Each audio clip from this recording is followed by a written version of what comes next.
কখন সন্ধে হয়ে অন্ধকার নেমেছে তা নবীনের খেয়াল ছিল না। ভাঙা ফোয়ারার ধারে বসে পূর্বপুরুষদের কথা ভাবতে ভাবতে সে একেবারে বিভোর হয়ে গিয়েছিল। পূর্বপুরুষদের সঙ্গে তার কখনো দেখা সাক্ষাৎ হয়নি বটে, কিন্তু তাদের গল্প সে মেলায় শুনেছে। তারা ডাকাতি করে বেড়াতেন বটে, কিন্তু গরিব দুঃখীদের উপকারও করতেন খুব। যে গায়ে জল নেই সেখানে পুকুর কাটিয়ে দিতেন, যার ঘর পড়ে গেছে তার ঘর তুলে দিতেন, বিপন্নকে রক্ষা করতেন, জমিদারের পাইকরা হামলা করলে উল্টে তাদের শিক্ষা দিয়ে দিতেন। তারা প্রায়ই বিশাল ভোজ দিয়ে ৫-৭টা গাঁয়ের লোককে ডেকে আকণ্ঠ খাওয়াতেন। তাদের যত দোষী থাক, গুণেরও অভাব ছিল না।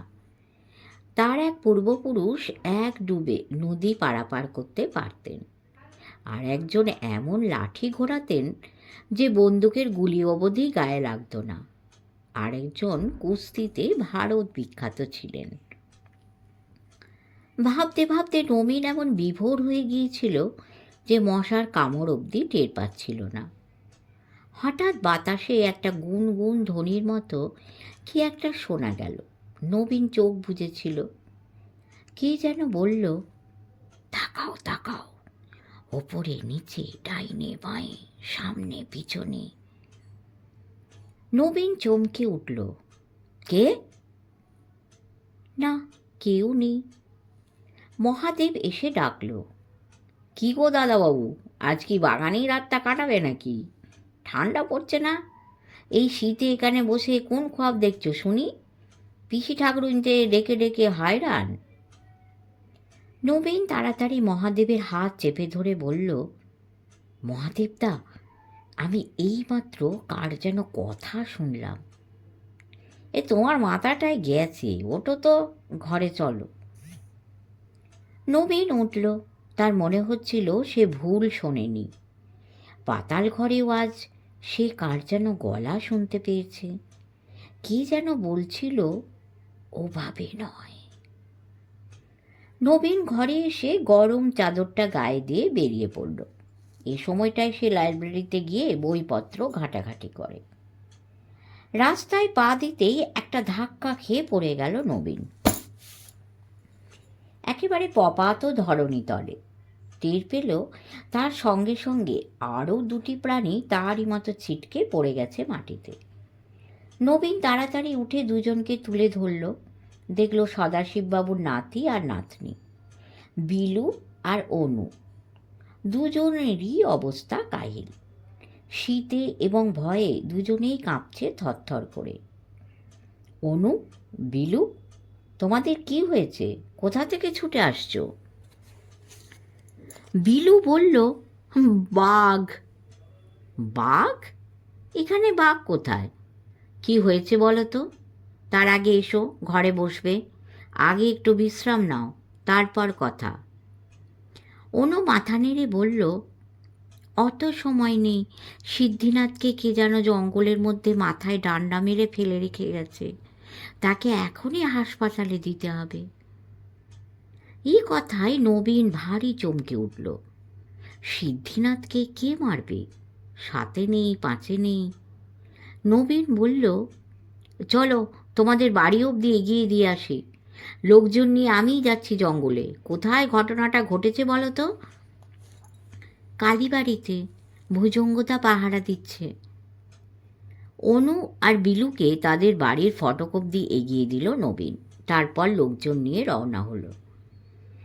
কালীবাড়িতে সিদ্ধিনাথ কেন গেল সেইটি বুঝতে পারছিল না নবীন।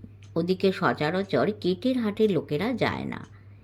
বাঘের কথাটাতেও তার ধন্দ লাগছে। এই অঞ্চলে একসময়ে বাঘ আসতো ঠিকই, কিন্তু আজকাল আর বাঘের কথা শোনা যায় না। কালীবাড়ির কাছ বরাবর পৌঁছে নবীন ডাকল, ভুজঙ্গদা, ভুজঙ্গদা, কোথায় তুমি? কোনো জবাব পাওয়া গেল না। ৩-৪টে টর্চের আলোয় চারদিকটা আলোকিত করে সবাই খুঁজছে। অবশেষে কে একজন চেঁচিয়ে বলল, এই তো সিদ্ধিনাথ। ইস, এ তো প্রায় শেষ হয়ে গেছে। সবাই দৌড়ে গিয়ে সিদ্ধিনাথকে দেখল। মাথার পিছনে গভীর ক্ষত, চারদিকে রক্ত জমাট বেঁধেছে বটে, কিন্তু এখনো ফোঁটা ফোঁটা রক্ত পড়ছে, শ্বাস ক্ষীণ। নবীন নাড়ি দেখল, সে একটু আধটু ডাক্তারি জানে। বহুকাল যতীন হোমিওপ্যাথের সাগরাদি করেছে। নানা জায়গায় ঘুরে বেড়াতে হয় বলে এবং বিদেশ বিমুহে অসুখ বিসুখে বিপদে পড়তে হয় বলে একটু সে শিখে রেখেছে। পকেটে ওষুধ সে নিয়েই এসেছিল। সিদ্ধিনাথের মুখে 4টে বড়ি গুঁজে দিল সে। মাথাটা ব্যান্ডেজ করে দিল। তারপর বলল, বাঁশ কেটে এনে একটা মাচান তৈরি করে ফেলো চটপট।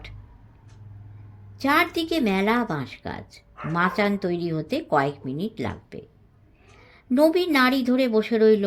তারপর মুখ তুলে জিজ্ঞেস করল, কিন্তু ভুজঙ্গ কোথায়? সে তো পাহারায় ছিল। পানু বলল, না, তাকে দেখা যাচ্ছে না, বোধহয় ভয় পেয়ে পালিয়েছে। ভয় পেয়ে পালানোর লোক ভুজঙ্গ নয়, নবীন জানে। ভুজঙ্গ সার্কাসের দলে ছিল, ট্র্যাপিজের খেলা দেখাতো। ভয় থাকলে ট্র্যাপিজের খেলা দেখাতে কেউ পারে? নবীন মাথা নেড়ে বলল, পালায়নি, হয় কাউকে তাড়া করেছে, নয়তো তারও সিদ্ধিনাথের মতো দশা হয়েছে। তোমরা কেউ এখানে বসো, আমি দেখছি। আমার জন্য অপেক্ষা করার দরকার নেই, ফিরতে দেরি হতে পারে। তোমরা মাচান তৈরি হলে সিদ্ধিনাথকে নিয়ে চলে যেও, ঘণ্টাখানেকের মধ্যেই এখানে ফিরে এসো। নবীনের ভয় ডর বলে কিছু নেই। দেশ ভ্রমণ করতে গিয়ে সে বহুবার বহু রকম বিপদে পড়েছে। টর্চ আর একটা লাঠি হাতে সে একা বেরিয়ে পড়ল ভুজঙ্গকে খুঁজতে। চারদিকেই নিবিড় বাঁশবন, ঝোপঝাড়, খানাখন্দ। 4 হাত দূরের জিনিসও কুয়াশার জন্য ভালো দেখা যাচ্ছে না। নবীন মাঝে মাঝে ভুজঙ্গের নাম ধরে ডাকতে ডাকতে খুঁজে বেড়াতে লাগল। শিমুল গাছের পিছনে একসময় কালীবাড়ির টলটলে দিঘি ছিল। মজে মজে এখন আর দিঘির অস্তিত্ব নেই, শুকনো একটা খাদ মাত্র, তার ভিতরে মাথা সমান আগাছার জঙ্গল। নবীন একবার ভাবল নামবে না। টর্চ জেলে সে দেখছিল দিঘির ধারে ভেজা মাটিতে মানুষের পায়ের দাগ আছে কিনা। হঠাৎ নবীনকে আপাত মস্তক চমকে দিয়ে একটা বাঘ হুঙ্কার দিয়ে উঠল, এত কাছে যে মনে হলো এক্ষুনি ঘাড়ে লাফিয়ে পড়বে।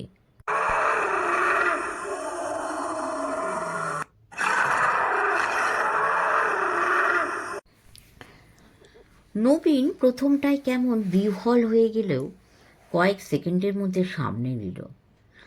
বাঘ ডাকটা যদি সত্যি বাঘের হয়, তবে তা বিশাল বাঘ, রয়্যাল বেঙ্গল টাইগার।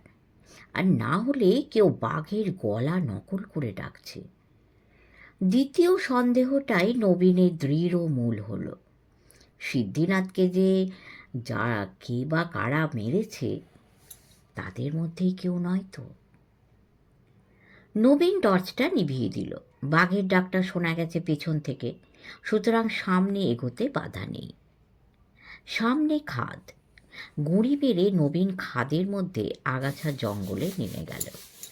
সাবধানে হাত আড়াল করে টর্চ জেলে সে দেখে নিচ্ছিল জায়গাটা কতদূর বিপজ্জনক। হঠাৎ নজরে পড়ল একজোড়া পা একটা ঝোপের আড়াল থেকে বেরিয়ে আছে।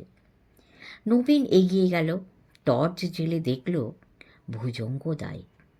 নাকের কাছে হাত রাখল নবীন, শ্বাস চলছে। নাড়ি ধরে দেখল আঘাত গুরুতর হলেও মারাত্মক নয়। তারপর লক্ষ্য করল ভুজঙ্গর মাথার পিছনেও বেশ বড়সড় চোট, রক্তে মাটি ভেসে যাচ্ছে। ব্যান্ডেজ পকেটেই ছিল, ওষুধ দিয়ে জায়গাটা বেঁধে দিল সে। তারপর 4টে বড়ি খাওয়ালো। 10 মিনিটের মধ্যেই ভুজঙ্গ চোখ মেলে চাইল। ভুজঙ্গদা? কে? আমি নবীন, এখন কেমন লাগছে? ভুজঙ্গ যন্ত্রণায় মুখটা বিকৃত করে বলল, আমাকে ধরে তোলো তো। চলতে পারবে? পারবো। নবীন তাকে ধরে বসালো। কি হয়েছিল ভুজঙ্গদা? ভুজঙ্গ ঠোঁট উল্টে বলল, কি করে বলবো, সিদ্ধিনাথকে পাহারা দিচ্ছিলাম, হঠাৎ কাছে পিঠে একটা বাঘ ডেকে উঠল। প্রথমটা একটু ঘাবড়ে গিয়েছিলাম ঠিকই, কিন্তু সার্কাসে মেলা বাঘসিংহ দেখেছি, দিন রাত তাদের ডাক শুনেছি। কেমন যেন মনে হলো এ সাচ্চা বাঘের ডাক নয়। বটে, তোমারও তাই মনে হলো? তুমিও শুনেছ নাকি? শুনেছি, আমারও মনে হয়েছে ওটা আসল বাঘের ডাক নয়। তোমার ঘটনাটা আগে বলো। বাঘের ডাকটা নকল বলে মনে হতেই আমি ঘর ছেড়ে বেরিয়ে পড়লাম। চারিদিক শুনশান। হঠাৎ শুনলাম ঝোপঝাড় ভেঙে কে যেন চলে যাচ্ছে। মনে হলো একটা বেশ লম্বা চেহারার লোক 5 বনের মধ্যে সিঁধিয়ে গেল। তাড়াতাড়ি পিছু নিলাম। লোকটাকে আর দেখতে পাচ্ছিলাম না। এক জায়গায় দাঁড়িয়ে ভাবছি কোন দিকে যাব। হঠাৎ আবার সেই বাঘের ডাক। এদিক থেকেই হলো। দৌড়ে এলাম। হঠাৎ কে যেন পিছন থেকে মাথায় মারল। কিছু বুঝতে পারলাম না। নবীন চিন্তিতভাবে বলল, তোমার কিছু সন্দেহ হয়? ভুজঙ্গ মাথা নেড়ে বলল, শুধু মনে হচ্ছে কোনো পাজি লোক কেটের হাটে এসে জুটেছে। সিদ্ধিনাথকে নইলে মারবে কে বলো? তার টাকা পয়সা নেই, সম্পত্তি নেই। নবীন একটু হেসে বলল, তা না থাক, তবে সিদ্ধিনাথ হয়তো গুপ্ত কোনো খবর রাখে, যা আমি বা তুমি জানি না। কি জানি বাপু। তুমি হাঁটতে পারবে ভুজঙ্গদা? পারবো। তাহলে আমার কাঁধে ভর দিয়ে চলো, অনেকটা পথ। পারবো হে নবীন।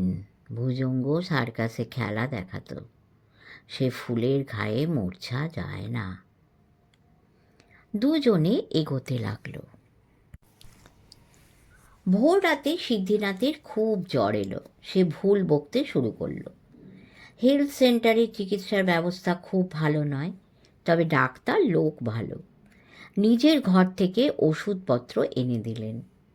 কেটের হাটের মেলা লোক রাত জেগে বসে রইল বাইরে, এই সাংঘাতিক শীতের মধ্যেও।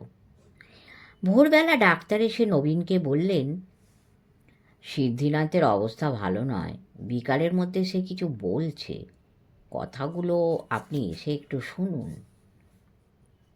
নবীন গিয়ে দেখল সিদ্ধিনাথ চিত হয়ে পড়ে আছে, মুখখানা নীল বর্ণ, মাঝে মাঝে অস্ফুট করছে, মাঝে মাঝে কথা বলে উঠছে। নবীন কাছেই একটা চেয়ার টেনে বসল। সিদ্ধিনাথ খানিকক্ষণ নিঝুম হয়ে থেকে হঠাৎ বলে উঠল, নবীনের বাড়ির পশ্চিম কোণ, কালীবাড়ির দক্ষিণে। ও কি অন্ধকার! বাঘ ডাকছে বাবারে, ওরা কারা? 7টা সিঁড়ি আছে, সদাশিব কর্তাকে বলো, এরা লোক ভালো নয়। নবীন কিছুই বুঝতে পারল না, তবে কথাগুলো মনে রাখল। সিদ্ধিনাথ ফের বলল, পাতাল ঘর, নবীনের পাতাল ঘর, কেউ ঢুকতে পারবে না। নবীন পাতাল ঘরের কথায় সিদ্ধিনাথের মুখের উপর ঝুঁকে পড়ল। সিদ্ধিনাথ খুড়ো, কিছু বলছো? সিদ্ধিনাথ আবার জ্ঞান হারিয়ে ফেলল। নবীন ডাক্তারের দিকে চেয়ে বলল, কি মনে হচ্ছে? বাঁচবে তো ডাক্তারবাবু? বাঁচতে পারে, তবে 72 ঘন্টার আগে কিছু বলা যায় না। শুনেছি সদাশিববাবু কলকাতা থেকে ডাক্তার আনাবেন, দেখা যাক তারা যদি কিছু করতে পারে। কি করে আনাবে? সদাশিববাবুর ঝিলের বাড়িতে কারা ভাড়া এসেছে, তাদের গাড়ি আছে, একজন সেই গাড়ি নিয়ে কলকাতা রওনা হয়ে গেছে। নবীন শুনে নিশ্চিন্ত হলো। বেলা 8টা নাগাদ কলকাতার ডাক্তার, ওষুধপত্র, অক্সিজেন সিলিন্ডার সবই চলে এলো। কেটের হাটের লোকেরা ধন্য ধন্য করতে লাগলো। চাকর বাকরের জন্য মনিবেরা এত করে, সদাশিববাবু নিজেই ডাক্তারকে সঙ্গে নিয়ে এলেন। নবীনের দিকে চেয়ে সদাশিব বললেন, বুঝলে নবীন, সিদ্ধিনাথ আমাদের পরিবারে আছে এইটুকু বয়স থেকে। তার জন্য 200-500 টাকা খরচ করাটা কোনো বিরাট মহত্ব কিছু নয়। নবীন মাথা নেড়ে বলল, যে আগে, তবে সিদ্ধিনাথের কিছু গোপন খবরও জানা আছে, সেটা কিন্তু বেশ মূল্যবান। সদাশিব মৃদু একটু হেসে নবীনের কাঁধে হাত রেখে বললেন, গোপন খবর মানে কি সেই দিঘির তলার মন্দির? আরে পাগল, সেটা তো কিংবদন্তি। নবীন মাথা নেড়ে বলল, কিংবদন্তির মধ্যে অনেক সময় সত্য লুকোনো থাকে। সিদ্ধিনাথ নিশ্চয়ই কিছু জানতে পেরেছিল, নইলে কেন ওকে কেউ মারবে বলুন? সদাশিব গম্ভীর হয়ে বললেন, সেটা ঠিক, তবে যেই মারুক সে রেহাই পাবে না। আমি পুলিশে খবর দিয়েছি, তারা এলো বলে। পুলিশের কথায় নবীন খুব একটা নিশ্চিন্ত হলো না। কেটের হাটে থানা নেই, আছে 2 মাইল দূরে। পুলিশ এত দূর থেকে এসে খুব বেশি কিছু করতে পারবে বলে তার মনে হয় না, কিন্তু মুখে সে কিছুই বলল না। কলকাতার ডাক্তার সিদ্ধিনাথকে পরীক্ষা করে বেরিয়ে এসে বললেন, লোকটার বয়স হয়েছে বটে, কিন্তু খুব শক্ত ধাতের লোক। সদাশিব জিজ্ঞেস করলেন, বাঁচবে? বাঁচবে বলেই মনে হয়, তবে ভালো হয়ে উঠতে সময় লাগবে। 3 দিন একদম কাউকে কাছে যেতে দেবেন না। নবীন নিশ্চিন্ত হয়ে বাড়ি এসে নিয়ে খেয়ে ঘুম দিল। সারা রাত ঘুমোয়নি। বিকেলে গিয়ে খোঁজ নিয়ে জানল সিদ্ধিনাথ ঘুমোচ্ছে, একটু ভালোর দিকে। নবীন লাইব্রেরিতে গিয়ে খানিকক্ষণ বইপত্র নাড়াচাড়া করল। উঠতে যাবে এমন সময় বিলু এসে হাজির। নবীনদা? আরে বিলু, তোমাকেই খুঁজছি কখন থেকে, চলো কথা আছে। কি কথা? চলো না, বাইরে দিদি দাঁড়িয়ে আছে। নবীন তাড়াতাড়ি বেরিয়ে এলো। কি ব্যাপার বলো তো? অনু বলল, নবীনদা, আমরা জঙ্গলের মধ্যে যাব তোমার সঙ্গে। এই রাত্রে? রাতেই তো যা ঘটবার ঘটে। কিন্তু সদাশিববাবু শুনলে যে রাগ করবেন। করবেন না, আমরা যাত্রা শুনবার নাম করে বেরিয়েছি, ভুজঙ্গদাও সঙ্গে যাবে। নবীন তবু দোনমনো করে বলল, ও জায়গাটা ভালো নয় যে, তোমরা ছেলে মানুষ, যাওয়াটা ঠিক হবে না। অনু তার গায়ের ওভারকোটটা খুলে পিঠ থেকে স্লিংয়ে ঝোলানো একটা বন্দুক বের করে বলল, দেখেছ, আমি বন্দুক ভালোই চালাতে পারি, আমি কাউকে ভয়ও পাই না। তবে বিলুটা একটু ভীতু। বিলু সঙ্গে সঙ্গে দিদির হাত খিমচে ধরে বলল, তোর মতো আসলে দেখে কি আমি চেঁচাই? নবীন বন্দুক দেখে বেশ ঘাবড়ে গেল। অনু বাচ্চা মেয়ে, তার কাছে বন্দুক থাকাটা সমীচীন নয়। সদাশিববাবু যদি জানতে পারেন এই ঘটনাকে নবীন প্রশ্রয় দিয়েছে, তাহলে ভীষণ রেগে যাবেন। নবীন তাই ভালো মানুষের মতো বলল, জঙ্গলে আজ রাতে গিয়ে লাভও হবে না, পুলিশ সেখানে গিজগিজ করছে। একটু আগে আমাদের মহাদেব দেখে এসেছে কি না, সারা জঙ্গলে বড় বড় লাইট ফেলে তল্লাশি হচ্ছে, বাইরের কাউকে ঢুকতে দিচ্ছে না। স্বর বইব মিথ্যে কথা, তবে কাজ হলো। এ কথায় ভাই বোন একটু মুষড়ে পড়ল। রহস্যময় নৈশ অভিযান তাহলে তো সম্ভব নয়। নবীন বলল, আজ বাড়ি গিয়ে চুপটি করে থাকো, কাল জঙ্গলে যাওয়া যাবে। অনু আর বিলু হতাশ গলায় বলল, আচ্ছা।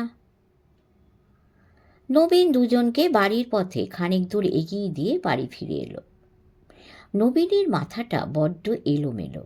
অল্প সময়ের মধ্যে এত ঘটনা ঘটে যাওয়ায় সে ঠিক তাল রাখতে পারছে না।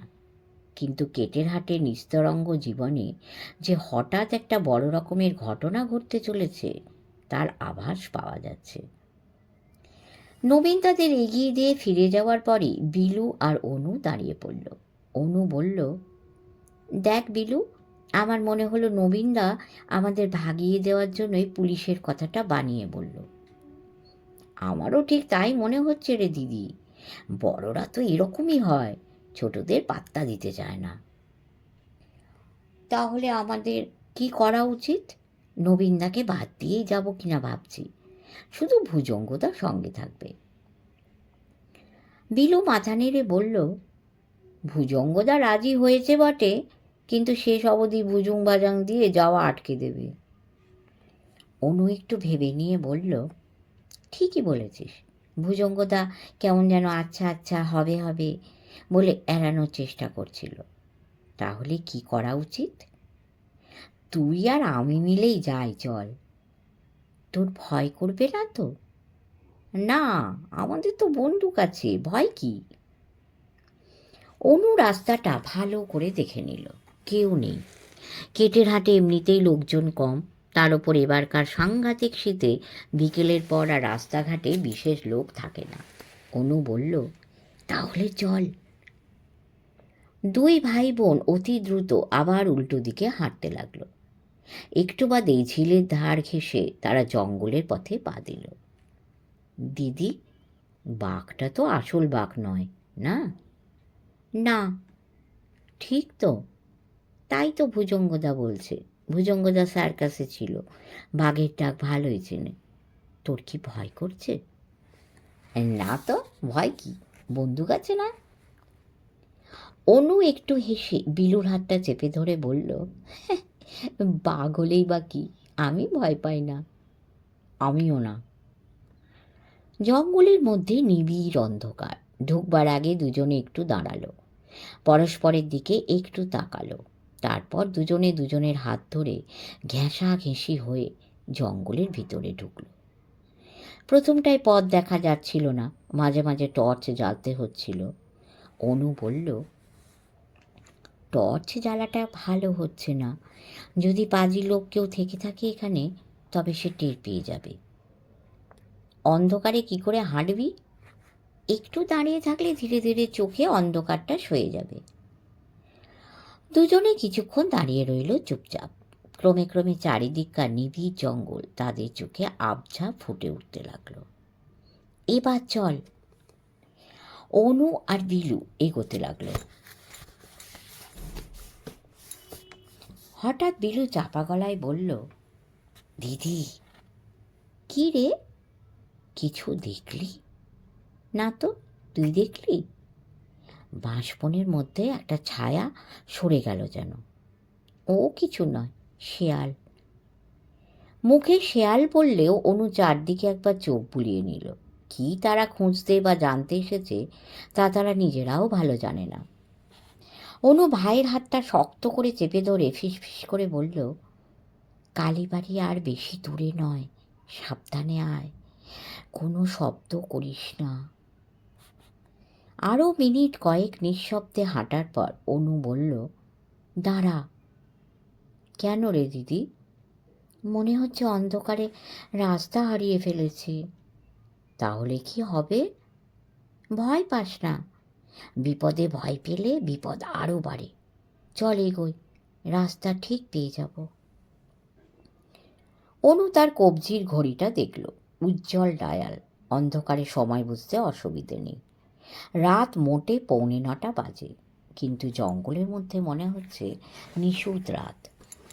দুজনে এগোতে লাগলো এবং কিছুক্ষণ পরেই বুঝতে পারল তাদের পায়ের নিচেকার সুঁড়ি পথটা আর নেই।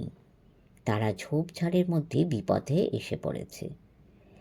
অনু টর্চটা জ্বালল, তারপর বলল, আমরা পথ হারিয়ে ফেলেছি, চল ফিরে যাই। ফিরে যাওয়ার পথটাও তো খুঁজতে হবে, তার চেয়ে চল এগোতে থাকি, এক সময় জঙ্গল শেষ হয়ে যাবে। চল। দুজনে সম্পূর্ণ আন্দাজে হাঁটতে লাগলো। পায়ের নিচে লতা পাতা, চারিদিকে ঝোপঝাড়, মাঝে মাঝে বাঁশবন, বড় বড় গাছের জড়াজড়ি। কোথায় যাচ্ছি রে দিদি? চল না। জঙ্গলটা কত বড়! বেশ বড় বলেই শুনেছি। সুন্দরবনে গিয়ে মিশেছে। ও বাবা! অনু পিঠ থেকে বন্দুকটা খুলে হাতে নিল। তারপর বলল, ভীতু কোথাকার, তোকে না আনলেই হতো। মোটেই ভয় পাইনি, চল না, আমার পকেটে গুলতি আছে। দুজনে হাঁটতে হাঁটতে যত এগোচ্ছে তত জঙ্গল গভীর আর ঘন হচ্ছে। ঘাস ঝোপ প্রায় বুক সমান উঁচু। লতা পাতায় বারবার পা আটকাচ্ছে। দুবার পড়ে গেল বিলু। তেমন চোট লাগলো না অবশ্য। অনু বলল একবার, দিদি, খরগোশ না? খরগোশ আছে, শেয়াল আছে, সজারু আছে, ওগুলো কিছু করবে না। জানি। ক্রমে ক্রমে চলাটাই অসম্ভব হয়ে পড়তে লাগলো। এতক্ষণ কাঁটা ঝোপের বাড়াবাড়ি ছিল না, কিন্তু এবার কাঁটা ঝোপ পথ আটকাতে লাগলো। দুজনের গায়ে পুরো গরম জামা আর মাথায় কান ঢাকা টুপি থাকায় তেমন আঁচল লাগেনি, কিন্তু এগোতে বাধা হচ্ছিল। কি করবি দিদি? অনু তার ওভারকোটের পকেট থেকে একটা বড় ফোল্ডিং ছুরি বের করে তাই দিয়ে সামনের পথ পরিষ্কার করতে করতে বলল, এগিয়ে যাব, কিন্তু কালীবাড়ি দেখাই যাক না। ঘাস বন ক্রমে উঁচু হতে হতে তাদের মাথা ছাড়িয়ে গেল। কাঁটা ঝোপ এত নিবিড় হলো যে আর এগোনোই যায় না। এদিকে বিলুর ভীষণ জল তেষ্টা পেয়েছে, একটু খিদেও পাচ্ছে। দিদি, অনু দাঁতে দাঁত চেপে বলল, যারা নতুন দেশ আবিষ্কার করেছে, যারা বড় বড় পাহাড়ে উঠেছে, যারা মরুভূমি পার হয়, যারা যুদ্ধ করে, তারা এর চেয়েও লক্ষ গুণ বেশি কষ্ট করে, তা জানিস? জানি। ভয় নেই, আমি যতক্ষণ সঙ্গে আছি ততক্ষণ কেউ তোর কিচ্ছু করতে পারবে না। খিদে তেষ্টা একটু সহ্য কর, রাত বাড়লে যে ঘুম পাবে। তখন আমার কোলে শুয়ে ঘুমোস। তোর কোলে শোবো, আমি কি কচি খোকা? তাহলে কচি খোকার মতো তেষ্টা পেয়েছে, খিদে পেয়েছে করছিস কেন? আমার তো পথ হারিয়ে বেশ মজাই লাগছে। কলকাতায় কি এরকম অ্যাডভেঞ্চার হয়? বিলু সব হয়ে চারিদিকে চেয়ে দেখল। এখানে জঙ্গল এত নিবিড় যে আকাশ একটুও দেখা যায় না। চারদিকে ভুতুড়ে নির্জনতা। টর্চের আলো ছাড়া এগোনো অসম্ভব। কিন্তু টর্চের আলো ক্রমে ফুরিয়ে আসছে। এর মধ্যে আলোটা লাল আর ম্যাড়মেড়ে হয়ে গেছে। অনু হঠাৎ বলল, অনেকক্ষণ হেঁটেছি, আয় দুজনে বসে একটু জিরিয়ে নি। এ কথায় বিলু খুশি হলো।